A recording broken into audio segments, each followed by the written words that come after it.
to look at it as more of a long game. You're going to have to make some choices that you're never going to see the fruits of your labor. You're going to have to make some votes and calls and sacrifices that you will never see come to fruition. I think James Madison and the founding fathers knew that. Yeah. And that's why they put those systems in place, knowing full well that they would never see them come to fruition. We have trained our brains to be so reliant on instant gratification. I want to make this one vote and everything is fixed tomorrow. That isn't reality.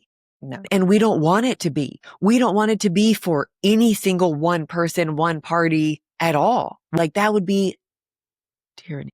Yeah, absolutely. So I think the point of that is I need to get really familiar with my representatives.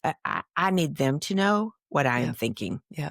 And what I am supporting, and go get involved, write them letters, talk to them. But it's not a letter. They need to know my name. It's an intimate relationship that you're forming. Yes. And as hard as that may be, I think it's going to be critical.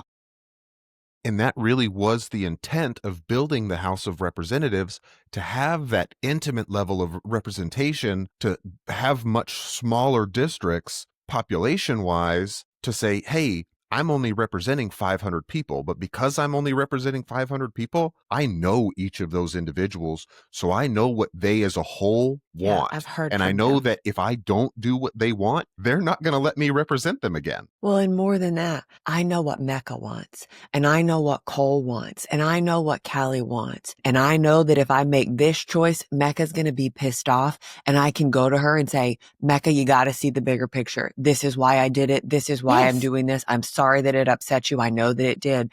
And it does. It requires that much more intimate relationship.